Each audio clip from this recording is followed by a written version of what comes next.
A paz do Senhor Jesus, irmãos. Irmão Rodrigo Souza falando. Sou cristão, pentecostal, professor de escola bíblica e conservador. E na aula de hoje, aula de número 10, o nosso tema será Não sejais ignorantes.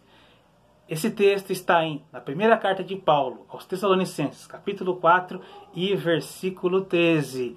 Esta é uma continuação das aulas da Escola Bíblica Maranata. Amém? Então, pegue a sua apostila da EBSP, o nosso título, Não Sejais Ignorantes, e vamos para a aula. Mas antes disso, duas recomendações. Se inscreva no meu canal, dá o seu joinha. Você que já é inscrito, que Deus lhe abençoe. Ative as notificações para todos os vídeos que sair, vocês serem os primeiros avisados. Amém? Vamos para a aula então. Agora, irmãos, não queremos que ignorem o que acontecerá aos que já morreram, para que não se entristeçam como aqueles que não têm esperança. 1 Tessalonicenses, capítulo 4 e o verso 13.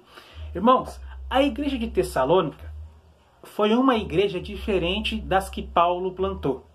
Enquanto em Éfeso, em Corinto, Paulo teve alguns anos para se dedicar àquela igreja, em Tessalônica ele foi muito breve.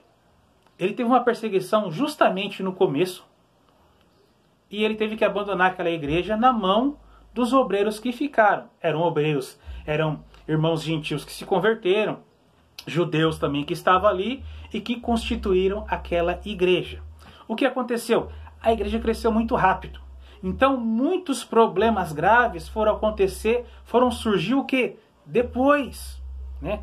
Teve assuntos que Paulo não conseguiu tratar no começo, porque não era a hora, porque não tinha problema. E agora, nesse momento, Paulo tem que combater uma ignorância que está atrapalhando aqueles irmãos. Note bem, aquela igreja era uma igreja bastante hospitaleira e com um amor fraternal que toda a Macedônia louvava. Essas eram as características daquele lugar. Então o que acontecia? Eles estavam com uma dúvida grande sobre o quê? Sobre a morte dos cristãos, ou sobre os que já morreram, né? Eles tinham uma ideia totalmente deturpada sobre a vinda de Cristo e principalmente sobre aqueles que, quando Cristo viesse, estariam mortos.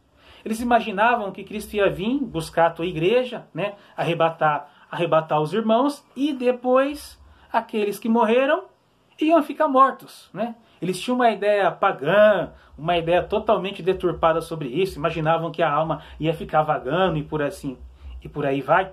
Então Paulo, sabendo que essa dúvida era legítima e que essa dúvida, né, uma ignorância, que era um simples desconhecimento, mas que estava trazendo um sério problema para aquela comunidade, Paulo, num tom pastoral e num tom apologético também, né, ele utiliza a sua apologética pastoral, estou usando uma redundância, a sua apologética pastoral para doutrinar aqueles irmãos sobre esse assunto bastante importante.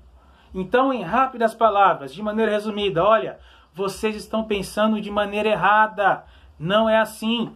Quando Cristo vier buscar a sua igreja, nós não vamos anteceder os que dormem. Esses que dormem, os mortos, Paulo utiliza uma palavra suave e branda, simplesmente para não impactar os irmãos. É isso o motivo dele usar a palavra dormir. Então, para não impactar mais aqueles irmãos que estavam com dúvidas severas, então, aqueles que estão dormindo, Cristo vai ressuscitar eles primeiro, depois nós vamos ser arrebatados e vamos encontrar com Cristo nos ares. Nós, os vivos, arrebatados, e eles, os dormindo, vão ser ressuscitados e também encontrar com Cristo. Paulo, então, trabalha dessa maneira, né? Há questões na igreja, né, que o pastor, que o obreiro líder vai ter que usar o subsídio da apologética. A apologética é o quê? É a defesa da fé, né? É você defender uma tese em prol do evangelho, em prol das coisas de Deus. Então, muitas ideias são ideias ateístas, são ideias culturais, que é necessário, né, utilizar a apologética, defender a fé, baseado na Bíblia, e assim existem várias estratégias.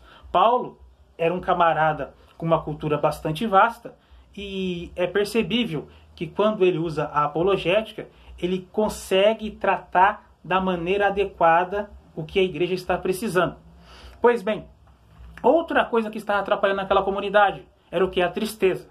Resultado desse mau entendimento sobre os irmãos que partiram. Essa tristeza estava o quê? Tirando a fé e arrancando a esperança que eles tinham na volta de Cristo e talvez até no Evangelho, né? Eles estavam dando uma ênfase exagerada para uma tristeza. A tristeza, irmãos, ela é legítima. Porém, quando você dá a ênfase exagerada e quando você maximiza ela a ponto da tristeza dominar a sua fé e a sua crença em Deus, isso começa a ser um problema. Tem que tomar um cuidado sobre isso. E Paulo explica isso para os irmãos.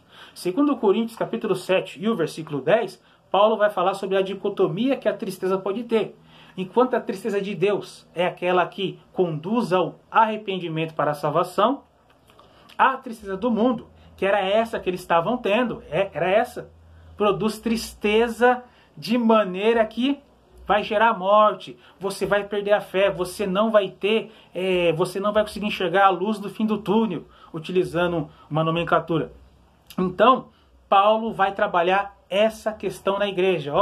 Resumindo, vocês são bons, são hospitaleiros, são crentes abençoados, a Macedônia inteira fala de vocês, mas uma coisa que está atrapalhando vocês e que podem atrapalhar ainda mais essa igreja é a ignorância, é esse desconhecimento. Busquem o conhecimento, busquem o equilíbrio, esse pensamento é errado. Aí Paulo dá o remédio baseado no verdadeiro entendimento da palavra de Deus.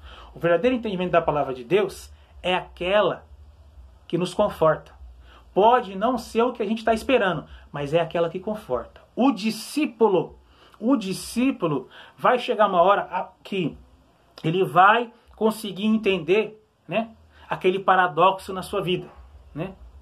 Entender como, irmão Rodrigo? Entender da seguinte maneira: o próprio Deus pode te revelar, né? Você pode estar estudando a palavra de Deus e assim você chegar numa conclusão excelente e confortar o seu coração, ou o próprio Deus, mesmo diante de você não entender as coisas de Deus, ele pode o quê? Confortar o seu coração. O discípulo, ele é assim. O discípulo, ele ouve o chamado, entende o que Deus quer, entendeu? No meio do caminho, Deus pode revelar alguns mistérios e solucionar algumas dúvidas, mas o discípulo jamais ele perde a fé e perde a esperança por causa de problemas que ele não entende. Amém, meus irmãos? Eu quero agradecer a todos que ouviram essa aula curtinha, pequenina. Que Deus lhe abençoe, que Deus te guarde. E o próximo vídeo eu quero falar sobre a dúvida e eu quero indicar 4 leituras cristãs que vão falar sobre a dúvida. 4 livros teológicos. Vai ser uma benção. Vai ser 4 livraços. 4 livraços que vão impactar a sua vida e esclarecer a sua mente. Amém? Que Deus lhe abençoe.